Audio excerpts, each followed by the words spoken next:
أهلا بيكم. مستنية بس الناس تدخل وإن شاء الله هنبدأ على طول السيشن بتاعتنا. يلا waiting for you. أوكي، العدد أهو بيزيد إن شاء الله. تمام، نايس. عاملين إيه النهاردة؟ يا رب تكونوا بخير. إيه الأخبار؟ اكتبوا لي كده عملتوا إيه النهاردة في يومكم. كان يوم لطيف ولا إيه؟ هو لسه ما بدأش طبعا، بس يعني قولوا لي كده عملتوا إيه. حبيبتي يا منى، أهلا جميلة.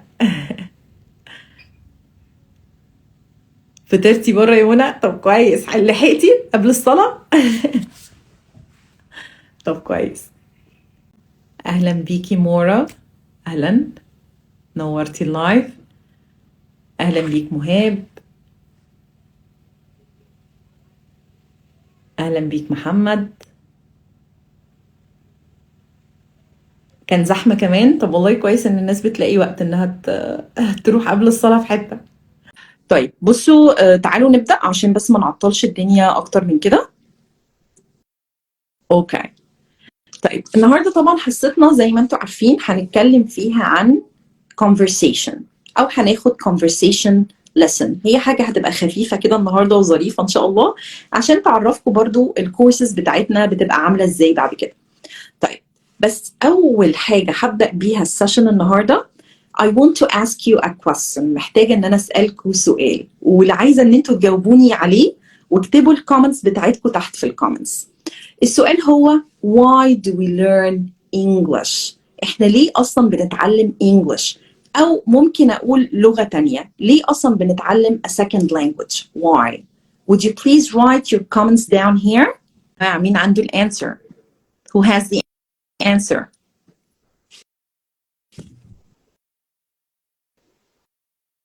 مم. Give me حتى one answer، مش لازم answers كتيرة، only one answer. I'm waiting.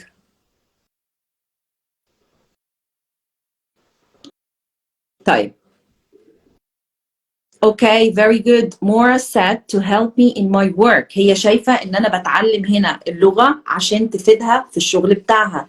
Very good answer. Thank you so much, Mora. What else؟ طب إيه تاني؟ إيه تاني ممكن نقول؟ أنا هنا هيساعدني إن ده يساعدني في شغلي إن أنا أعرف to communicate، إن أنا أعرف أتواصل. طيب إيه تاني؟ بس كده ولا ما بنستفدش باللغة في أي حاجة تانية؟ ها، what do you think؟ Okay.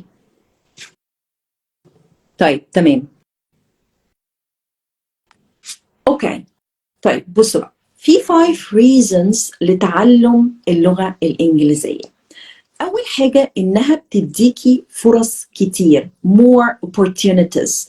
طيب هل الفرص دي متوفرة فقط في شغلي؟ لا، هي ممكن تفيدك في شغلك، ممكن تفيدك في سفرك بره، وممكن كمان تفيدك في دراستك.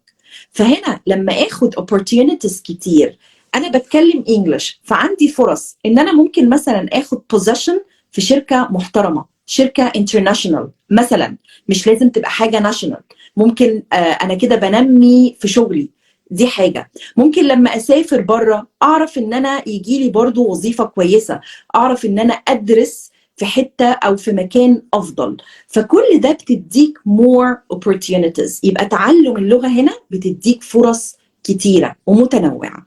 تاني حاجة ممكن أقولها إن meeting new people، إن أنت تقدر إن أنت تقابل أشخاص من different countries، ويبقى الكوميونيكيشن سهل معاهم. أنت عارف تتكلم معاهم، عارف ترد، عارف تفهمهم، عارف to listen to them، فهيبقى في تقارب مع الأشخاص دي. دي تاني حاجة. تالت حاجة إن أنت you are going to explore a different culture. مش بس بتتعلم في الثقافة بتاعت بلدك بس، لا، أنت بتتعلم different cultures، أو بنقول عليها discovering، بتكتشف ثقافات أخرى من بلاد مختلفة. يبقى دي تالت حاجة بتعملها تعلم اللغة، أو تعلم اللغة الإنجليزية، أو second language، مش هنختلف يعني. رابع حاجة، عارف بقى ان كل ما انت بتتعلم اكتر، وكل ما بتزود من knowledge بتاعتك وبتعمل practicing، كل ده بيعمل حاجة اسمها health benefits. يعني ايه؟ بيبقى عندك هنا benefits، استفادة هنقول عليها صحية، استفادة صحية. طب ازاي؟ كل ما بتتكلم، كل ما بتسمع اللغة، كل ما بتكتسب كلمات جديدة، كل ده بيخلي our brain sharp، بيبقى sharp. فبنخليه في الآخر إيه؟ هو healthy. البرين بتاعنا بيستقبل حاجات كتير، فكل ما بتستقبل انت دماغك دي شغالة، فبتخليها إيه؟ healthy. طيب آخر حاجة you discover that you can do it. بمعنى إيه؟ مش مهم انت سنك قد ايه، الايدج بتاعك قد ايه، مش مهم، انت تقدر تتعلم اللغه.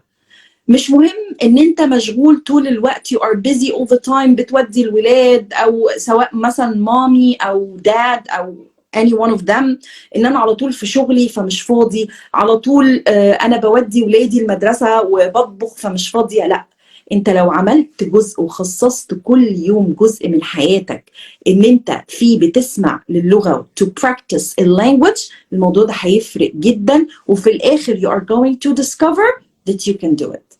هتكتشف في الاخر ان انت تقدر تعملها بكل بساطه وبكل سلاسه. تمام؟ دي رابع حاجه. طيب النهارده ان شاء الله هنتكلم عن حاجه اسمها small talk. طيب حد سمع عن حاجه اسمها small talk before؟ لو انت سمعت عنها بليز اكتب لي في الكومنتس تحت. ايه هي small talk؟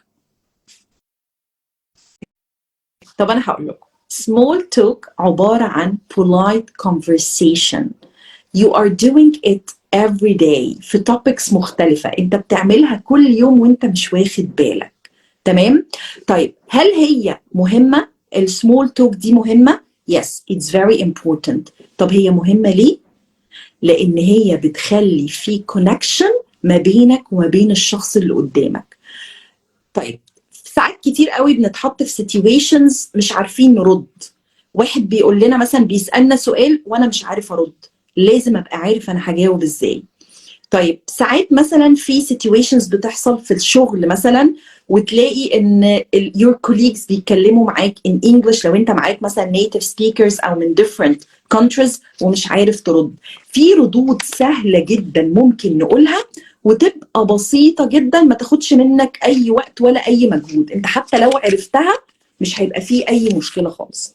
طيب اول حاجة بعملها لما باجي اصلا ابدأ conversation، السؤال البوبيولر المعروف اللي دايما سهل والناس كلها بتسأله، how are you؟ حاجة اقول لكم how are you. طب اسهل حاجة للسؤال ده هتجاوبوا تقولوا ايه؟ مستنية كده الكومنتس بتاعتكم. لما اجي اقول لكم how are you، يعني انت عامل ايه؟ ها، ايه الرد بتاعكم؟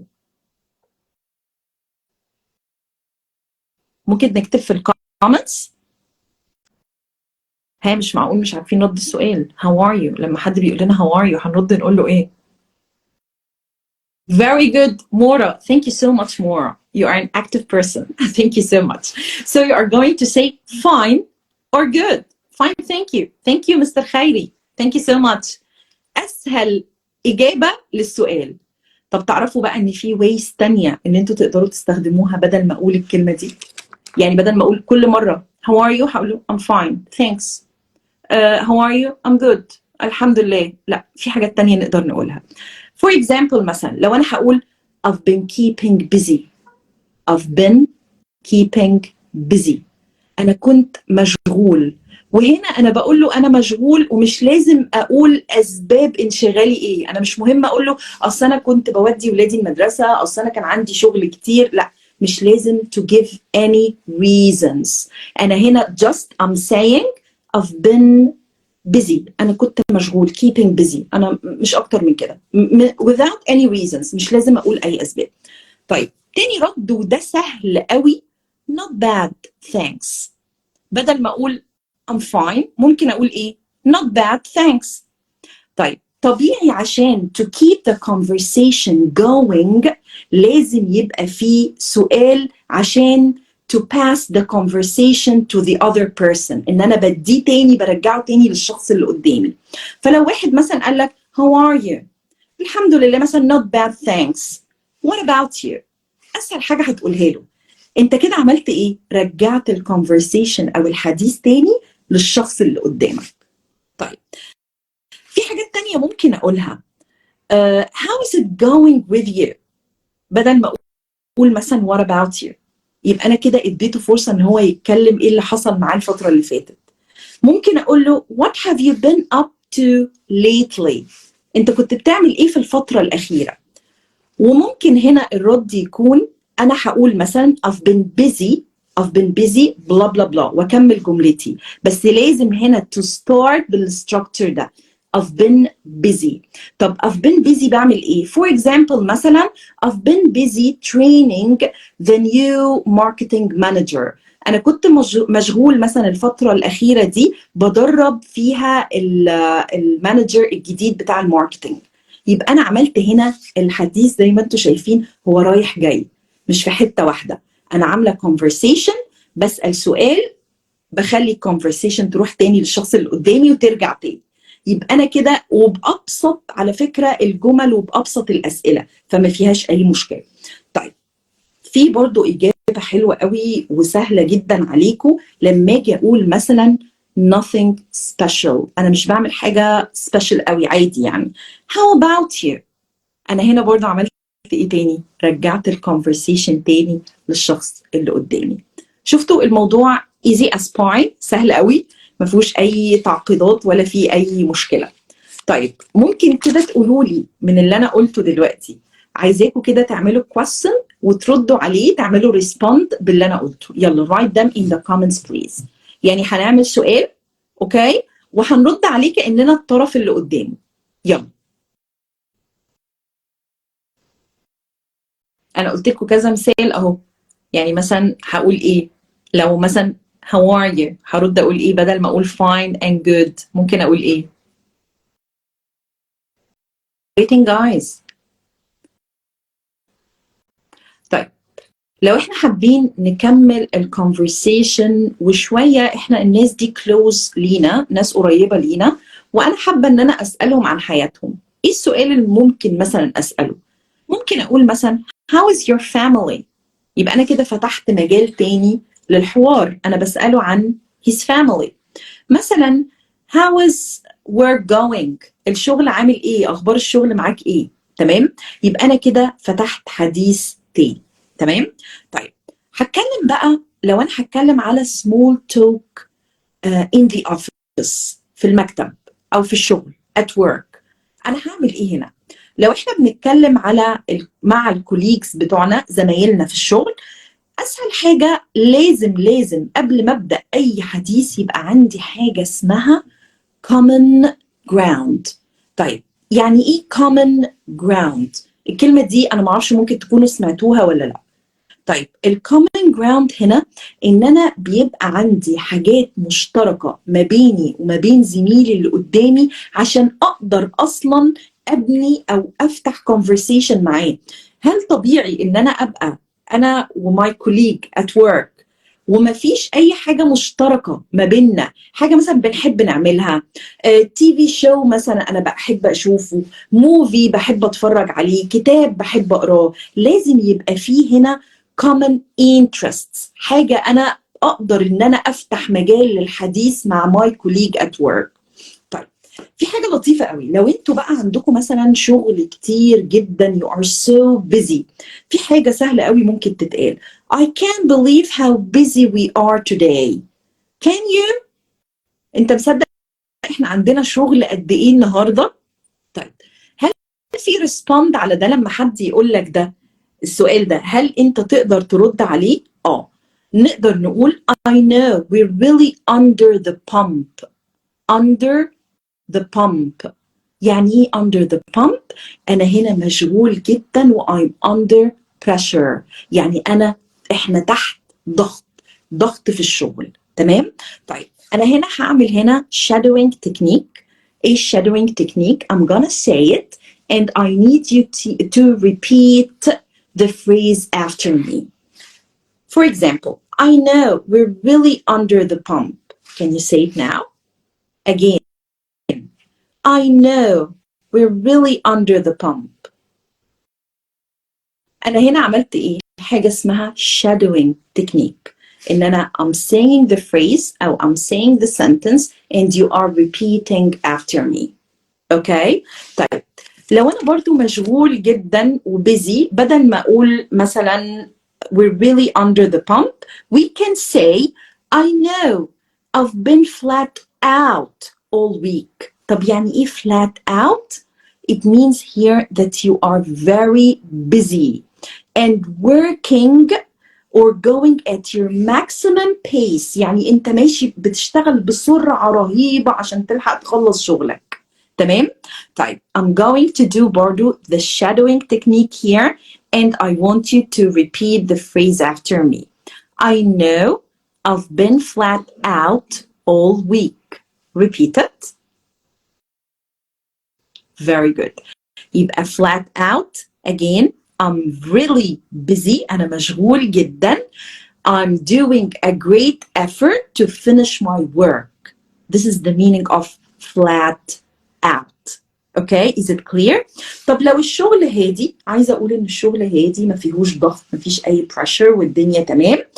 I can say it's been dead. dead هنا مش معناها الشغل ميت. لا, it means here إن الشغل quiet, هادي. Okay? طيب. So you can مثلا to respond to your friend or colleague وأقول it's been dead, hasn't it? Okay? This is a nice way to respond to it. Okay. طيب. برضو في حاجات تانية تقدر إن أنت تستخدمها while asking your colleague about his day, his week. فممكن مثلا تقول له How has your day been? كان يومك عامل إزاي؟ How has your week been? كان الأسبوع بتاعك عامل إزاي؟ إيه الأخبار؟ دي حاجات لطيفة بتفتح هنا conversation. طب الإجابة على الأسئلة دي لو أنا عايزة أقول إن اليوم بتاعي كان طويل أو الأسبوع كان طويل, it's been long. كان طويل. It's been busy. It's been hectic. Okay, so when I say hectic here, hectic means very busy. مشغول جدا. إن أنا مشغول جدا. هي the same word of busy. Busy, hectic. الاتنين the same meaning. Okay. طيب في عندي expression لطيف قوي. ممكن أقول it has flown by. It has flown by. Flown by, it's going here quickly. إن الشغل ماشي بسرعة كبيرة. تمام؟ اسمها إيه تاني؟ flown by. Flown by. Very good. طيب. كل دي أسئلة وكل دي response أنا أقدر أستخدمها at work مع my colleagues. طيب نخلي بالنا إن دايما مع الأسئلة دي بيجي حاجة اسمها follow up questions. لازم ألاحق الكلام ده ب follow up questions. وأسهل حاجة تستخدموها how about you. يبقى أنا عملت إيه هنا؟ follow up question. إن أنا سألته, هو سألني اليوم بتاعك كان عامل إزاي؟ أنت عملت إيه في الويك بتاعك؟ فأنا هنا أجبت ليه, خلاص جاوبت السؤال ورحت قايله له how about you. وأنت إيه الأخبار؟ يبقى أنت كده برضو عملت إيه؟ You keep the conversation going. إن أنت مخلي المحادثة هنا مستمرة, رايحة وجاية, رايحة جاية. تمام؟ طيب دي كانت السيشن بتاعتنا النهاردة. يا رب تكونوا استفدتوا. الحقوا تسألوا على العروض بتاعتنا بتاعت الكونفرسيشن. عندنا كذا كورس وعاملين خصومات بمناسبة وايت فرايداي هتخلص آخر الشهر. ادخلوا اسألوا عليها واكيد حد من التيم بيتواصل معاكم هيرد عليكم ويديكم كل التفاصيل, سواء للسعر, سواء احنا بنعمل ايه, التكنيك المتبع ايه. جربوا انجلش جو اكاديمي, اكيد والله مش هتندموا ان شاء الله. معانا ناس اكسبرتس وانا شخصيا بدير اغلب السيشنز واغلب الكورسز. اسألوا على الخصومات والحقوها قبل ما تخلص ان شاء الله. وان شاء الله استنونا في عروض تانية كتير. و don't forget to subscribe my channel and like and share. ان شاء الله اشوفكم في لايف جديد واتمنى تكون السيشن عجبتكم. باي باي.